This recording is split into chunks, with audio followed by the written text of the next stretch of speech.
नमस्कार। आज हम लोग बात काइजन या जिसे हम आर्टिफिशियल वेजिटेटिव रिप्रोडक्शन भी कहते हैं।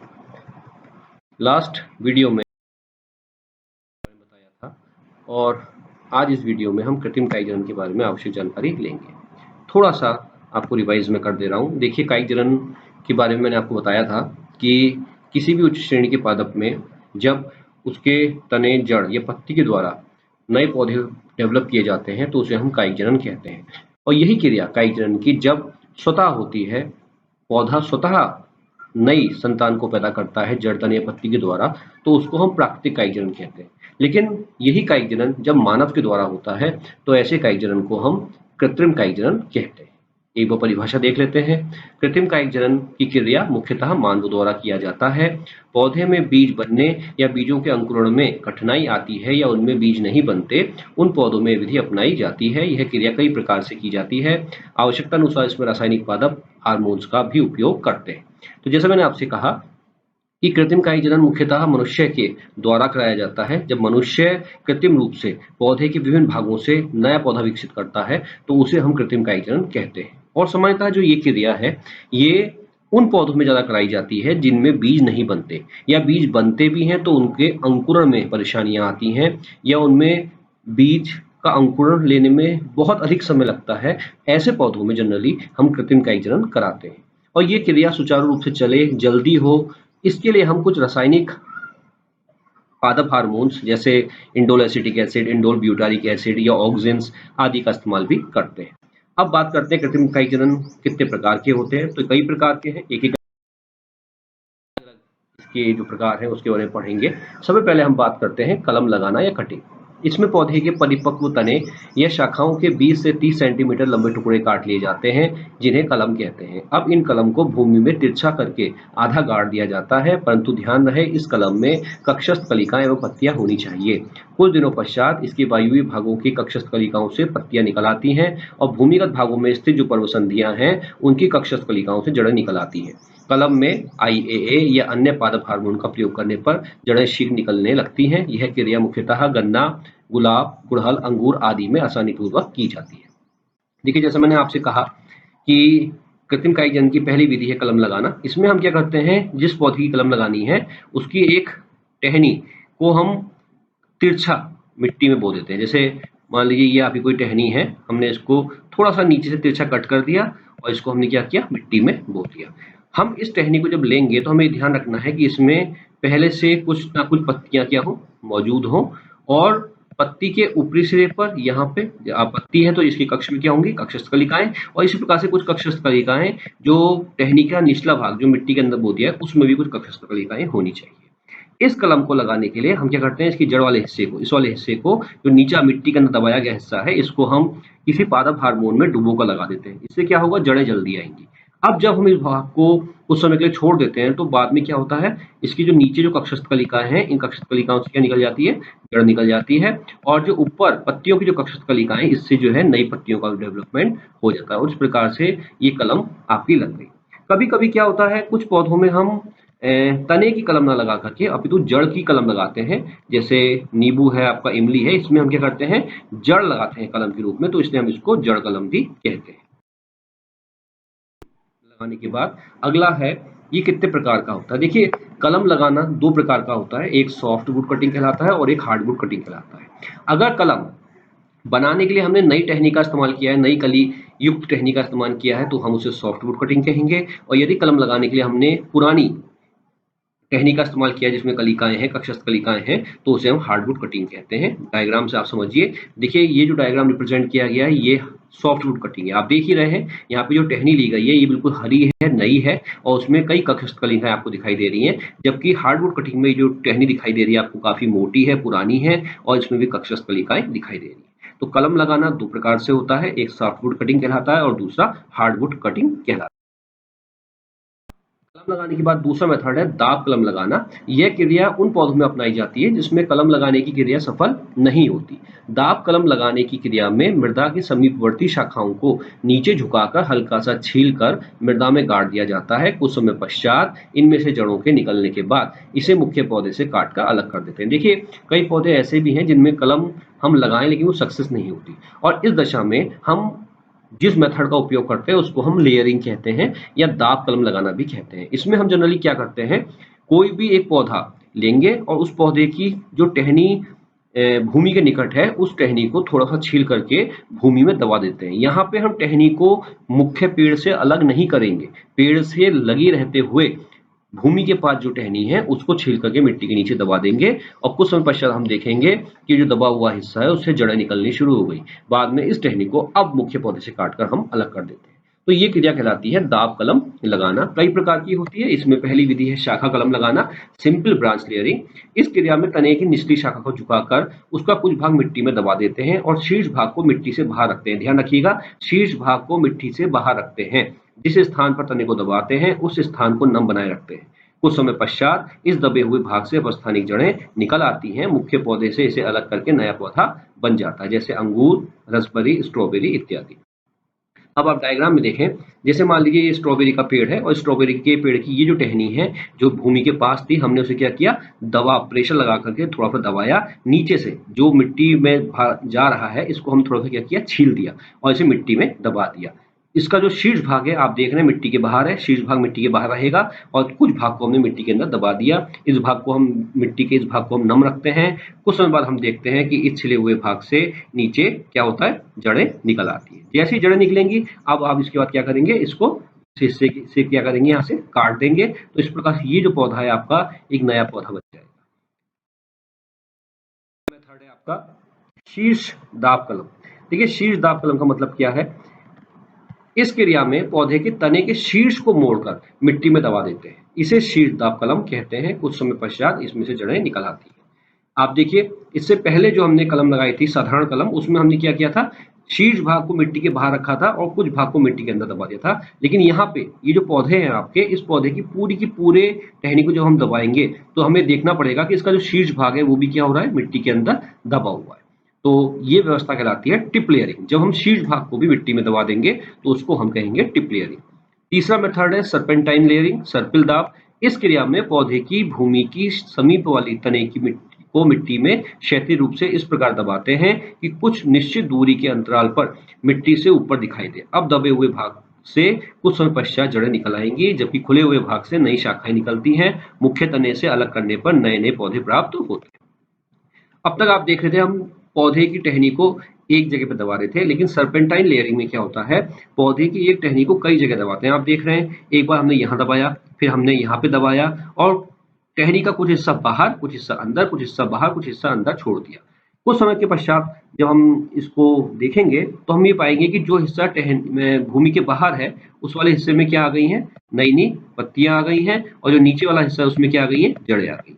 बाद में हम इसको इन हिस्सों से बीच बीच में काट के क्या कर देंगे, हम अलग कर देंगे और इस प्रकार से एक ही टहनी से कई नए नए पौधे बन जाएंगे। तो इस मेथड को जब हम टहनी को कई बार मिट्टी में दबाते हैं, थोड़ी थोड़ी दूरी पे दबाते हैं, तो उसे हम कहते हैं सर्पेंटाइन लेयरिंग। इसी की चौथी विधि जो है जिसको हम माउंड लेयरिंग कहते हैं या इसको स्टूल लेयरिंग भी कहते हैं। इसमें देखिए क्या करते हैं, इसमें हम जो तना है, जो मुख्य तना है, उसको भूमि से लगभग 6 इंच ऊपर, लगभग ये दूरी जो मैंने दिखाई है आपको, ये लगभग कितनी है आपकी, 6 इंच है।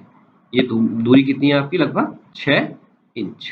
तो हम क्या करेंगे, भूमि से लगभग 6 इंच ऊपर हमने क्या किया, इस टहनी को यहाँ से काट दिया और इस प्रकार से हम काटेंगे कि नीचे कई कक्षस्थ कलिकाएं रहेंगी। बाद में जहां तक हमने काटा है तने को, वहां तक हमने क्या करा, मिट्टी का एक ढेर लगा दिया और इस मिट्टी के ढेर को नम बनाए रखा। कुछ समय पश्चात आप देखेंगे कि मिट्टी के नीचे दबा हुआ जो तना है 6 इंच लंबा, उसकी जो कक्षस्थ कलिकाएं हैं वो नई नई टहनियों को जन्म देंगी और इस प्रकार से एक पेड़ से आपके कई पेड़ बन के तैयार हो जाएंगे। इन्हीं कक्षस्थ कलिकाओं के निचले हिस्से से जड़ निकल जाएंगी।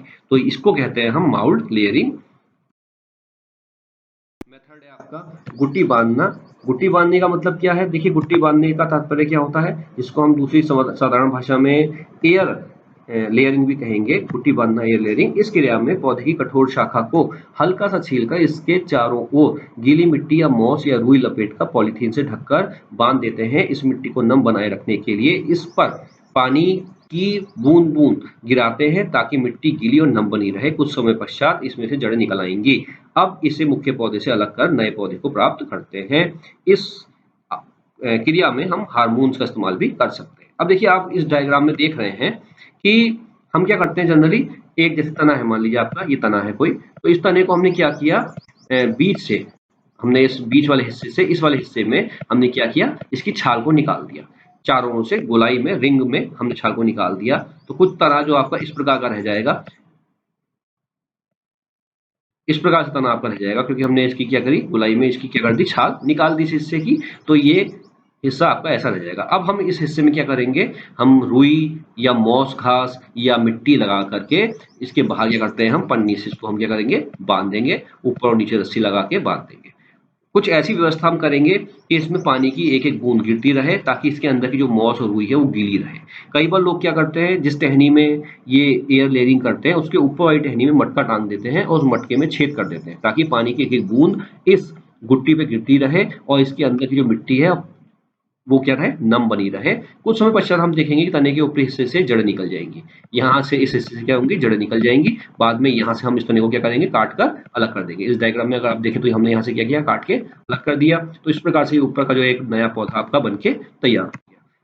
अगर हमें लगता है कि इस क्रिया को और सुचारू रूप से चलाना है, अच्छी तरीके से चलाना है, तो हम इसमें पादप hormone, indole acetic acid, indole butyric. अब लेयरिंग के बाद तीसरा मेथड है ग्राफ्टिंग या रोपण। इस विधि में किसी अच्छी नस्ल वाले पौधे की कलम या सियान को दूसरे सामान्य पौधे के स्कंद या स्टॉक पर लगा दिया जाता है। अब इन दोनों कटे हुए भागों को जोड़कर सुतली से अच्छी तरह से बांध देते हैं। उसके बाद उस पर नम मिट्टी या मोम का लेप लगा देते हैं। कुछ समय पश्चात ये दोनों भाग आपस में जुड़ जाते हैं। इस प्रकार एक नए पौधे का विकास होता है। इस विधि का उपयोग अंगूर, अमरूद, नाशपाती, आम और सेब के पौधों में किया जाता है। इस क्रिया में जड़ सहित कटे हुए तने को स्टॉक, जबकि दूसरे तने जिसको ऊपर से लगाते हैं उसको सियान कहते हैं। सियान वांछित पौधों का होना चाहिए, जबकि स्टॉक जो है रोग प्रतिरोधी क्षमता वाला और खनिज लवणों में अच्छा होना चाहिए। इसमें ध्यान रखते हैं कि स्टॉक और सियान के कैम्बियम आपस में सीधे संपर्क में रहे। देखिए, ग्राफ्टिंग या रोपण में हम क्या करते हैं, हम दो पौधे लेते हैं। एक पौधा वो लेते हैं जो जड़ सहित होता है, जिस पर हम दूसरे पौधे की कलम लगा रहे हैं। तो जो पौधा स्थिर है, जिस पे जड़ें लगी हुई हैं, उसको हम स्टॉक कहेंगे। और उस पे जिस दूसरे तने की कलम हम रोपित करेंगे, ग्राफ्टिंग करेंगे, उसको हम कहेंगे सियान। यहाँ ये ध्यान रखना है कि जो स्टॉक है, जो जड़ वाला तना है, उसका काम क्या होगा, वो रोग प्रतिरोधक क्षमता वाला होना चाहिए और मिट्टी से खनिज पदार्थों को अवशोषित करने वाला होना चाहिए अच्छी तरीके से। जबकि जो सियान हम लेंगे, जो दूसरे तने का हम कटिंग लेंगे रोपण के लिए, वो वांछित लक्षण वाला होना चाहिए। जो लक्षण हम चाहते हैं, जो हम चाहते हैं, जैसे मान लीजिए हमें आम की रोपण करनी है, तो हम आम की सियान हम उस वैरायटी के लेंगे जिसमें प्रोडक्शन अधिक होता हो या जिसका फल अच्छा क्वालिटी का हो, तो उसको हम कहेंगे सियान। यहाँ एक बात हमें और ध्यान रखनी है कि जब भी हम स्टॉक और सियान को आपस में जोड़ते हैं तो उनकी कैम्बियम आपस में जुड़नी चाहिए। देखिए, अगर कैम्बियम नहीं जुड़ेगी तो सीधी सी बात है, स्टॉक से सियान को पानी की सप्लाई नहीं हो पाएगी। सियान द्वारा जो भी भोजन बनाया जाएगा वो स्टॉक तक नहीं आ पाएगा, तो ये क्रिया अनसक्सेसफुल हो जाएगी। इसलिए कैम्बियम दोनों की आपस में सीधे संपर्क में होनी चाहिए।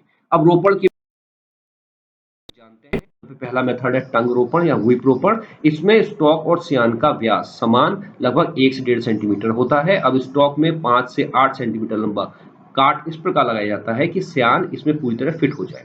सियान पर कलियां लगी रहने देते हैं, जबकि स्टॉक में से कलियों को काट दिया जाता है। अब इनको अच्छी तरीके से बांध दीजिए। कुछ समय पश्चात ही आपस में जुड़ जाते हैं। देखिए, ये डायग्राम दिखाई दे रहा है आपको। ये जो नीचे वाला हिस्सा है ये आपका स्टॉक है जो जड़ सहित होगा, और ये जो है हिस्सा आपका ये सियान है जो वांछित लक्षण वाला तना होगा। आप देख रहे हैं दोनों में हमने जो कट लगाया है वो इस प्रकार से लगाया है कि दोनों एक दूसरे के साथ क्या हो जाए, बिल्कुल फिट हो जाए। साथ ही आप ये भी देख रहे हैं कि दोनों तनों की जो मोटाई है, वो जो व्यास है वो लगभग कितना है, एक समान है, ताकि दोनों की कैम्बियम बिल्कुल एक दूसरे की सीध में आ जाए। अब हम इन दोनों को आपस में जोड़ते हैं। हमें ये ध्यान रखना है कि ये जो सियान है ऊपर वाला, इसमें तो कक्षस्थ कलिकाएं रहें, लेकिन जो नीचे वाला हिस्सा है आपका, जिसको हम स्टॉक कहते हैं, इसकी कक्षस्थ कलिकाएं को हम काट देते हैं, क्योंकि हमारा उद्देश्य क्या है, सियान को ग्रो करना, सियान क्योंकि वांछित लक्षण वाला है, इसलिए हमें इसको ग्रो कराना है। स्टॉक की कक्षस्थ कलिकाओं को हमें ग्रो नहीं कराना है, तो इसलिए स्टॉक की जो कक्षस्थ कलिका है उनको हम नष्ट कर देंगे और सियान की कक्षस्थ कलिकाओं को रहने देंगे। कुछ समय बाद ये तना जुड़ जाएगा आपस में और हमें जो वांछित लक्षण वाला पौधा है वो डेवलप हो जाएगा। तो ये मेथड कहलाता है आपका टंग रोपण। क्राउन रोपण किसे कहते हैं? इसमें क्या होता है, स्टॉक का जो व्यास है वो सियान से बहुत अधिक होता है। हम क्या करते हैं, सियान को निचला जो सियान का भाग है उसे नुकीला और लंबा काट लेते हैं और उसे स्टॉक में लगा के रस्सी से बांध देते हैं। और यहाँ यह ध्यान रखना है कि एक स्टॉक क्योंकि उसका व्यास अधिक है उसमें कई सियान हम लगा सकते हैं। आप डायग्राम में देखिए, ये आपका स्टॉक है, काफी बड़े व्यास का है। इसमें हमने ये अलग अलग खांच बना दी और इन खांचों में हमने क्या किया, सियान का जो निचला हिस्सा है उसे तिरछा काट के नुकीला कर लिया। अब इस तिरछे काट के नुकीले वाले सियान को हमने स्टॉक के अलग अलग जगह पे लगा दिया और बाद में इसे हमने रस्सी से बांध दिया। अब हम देखें कुछ समय बाद ये सियान इस स्टॉक में जुड़ जाएगा और नए पत्तियों को डेवलप करेगा। आपका अगला मेथड है वेज रोपण। इस क्रिया में स्टॉक पर वी आकार का काट लगा देते हैं जबकि सियान पर उल्टे वी के आकार का या फरसे के आकार का काट लगा देते हैं। अब सियान को स्टॉक पर रखकर कस देते हैं। एग्जाम्पल डायग्राम में देखिए, ये आपका स्टॉक है जिसमें जड़ लगी हुई है। इस स्टॉक को देखिए आपने वी के आकार का काटा और जबकि सियान को हमने क्या किया, उल्टे वी के आकार का काट दिया। अब ये दोनों एक दूसरे के खांचे में फिट हो जाएंगे। इसको आप बांध दीजिए और कुछ समय के बाद देखेंगे ये दोनों आपस में क्या होंगे, जुड़ जाएंगे। तो इसको हम कहते हैं वेज ग्राफ्टिंग। अब बात आती है कलिका ग्राफ्टिंग की या कलिका रोपण की। इस क्रिया में स्टॉक के छाल में टी आकार काट दिया जाता है तथा सियान जो कि एक कलिका मात्र होती है उसे स्टॉक में फंसाकर कसकर बांध देते हैं। कुछ समय पश्चात कलिका में अंकुरण के फलस्वरूप नया पौधा बनता है। देखिए कलिका रोपण में क्या करना है, आप अगर ध्यान दें, कलिका रोपण में हमें क्या करना है, अब तक हम क्या कर रहे थे कि सियान एक टहनी के रूप में ले रहे थे, लेकिन यहाँ पे हमें क्या करना है, सियान की टहनी नहीं लेनी, हमें क्या करना है, सियान का केवल एक कली, ये सियान है जिसका वांछित लक्षण है जो हमें चाहिए, हमने केवल इसकी एक कली चाकू से काट कर ये कर ली, अलग कर ली। और ये है आपका स्टॉक। स्टॉक में हमने क्या किया, ये टी के आकार का आप देख रहे हैं, हमने टी के आकार का एक कट लगा दिया छाल में और अब इसके बाद इस कलिका को इस टी के आकार के कट में हमने क्या किया, फिट कर दिया और हमने इसके बाद इसे रस्सी से बांध दिया। कुछ समय बाद क्या होगा, ये जो सियान की जो कलिका है ये ग्रो करेगी और नई पत्ती को विकसित करेगी। तो ये व्यवस्था कहलाती है कलिका रोपण, जिसमें केवल हमने क्या लिया, वांछित लक्षण वाले जो पौधे हैं उसकी कली ले ली और उसको हमने स्टॉक में रोपित कर लिया। अब इसके बाद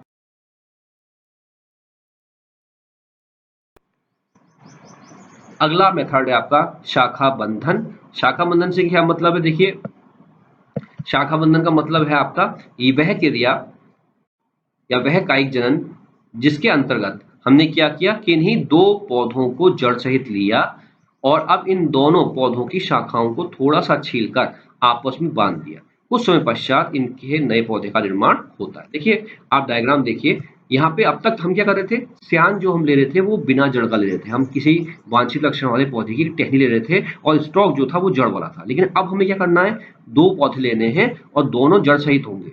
केवल हम क्या करेंगे, दोनों पौधों की दो टहनियों को पास में लाएंगे, आमने सामने से हम क्या करेंगे, इनको छील देंगे और फिर बांध देंगे। इसके बाद कुछ समय पश्चात हमें दोनों नया पौधा प्राप्त हो जाएगा। तो ये क्रिया कहलाती है आपकी शाखा बंधन या इन।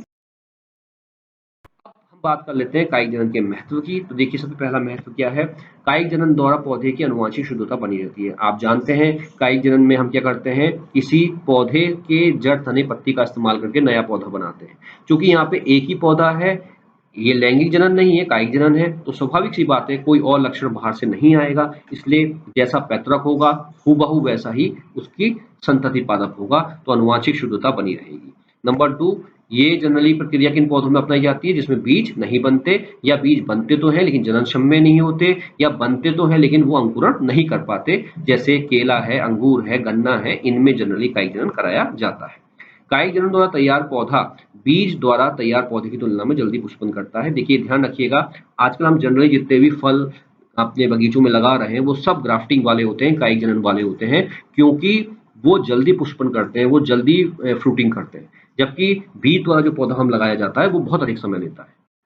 नेक्स्ट, कायिक जनन में पौधों को विशिष्ट संरचनाओं की आवश्यकता नहीं होती। देखिए जैसे हम जानते हैं लैंगिक जनन की क्रिया के लिए आपने देखा होगा कि पुष्प बनता है, पुष्प में नर और मादा भाग विकसित होते हैं, लेकिन कायिक जनन में इस प्रकार की कोई विशिष्ट संरचना का निर्माण नहीं होता।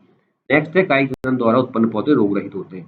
अगर पैतृक पौधा जिसके द्वारा हम कायिक जनन करा रहे हैं अगर वो स्वस्थ है तो स्वाभाविक रूप से उससे उत्पन्न होने वाला जो पौधा होगा वो भी स्वस्थ होगा, क्योंकि बाहर से कोई चीज हम इसमें एंटर नहीं कर रहे हैं, इसलिए कायिक जनन द्वारा उत्पन्न पौधा स्वस्थ होगा। अब कायिक जनन से कुछ हानियां, इसके द्वारा नई किस्म का पौधा तैयार नहीं किया जा सकता। देखिए जैसे मैंने अभी आपको बताया है कि कायिक जनन जनरली क्या है, कायिक जनन में हम क्या करते हैं, एक ही पैतृक ले रहे हैं, अगर हम उसमें ग्राफ्टिंग भी कर रहे हैं किसी दूसरे पौधे की, तो जो वांछित लक्षण वाला पौधा है हम उसको ग्रो करा रहे हैं।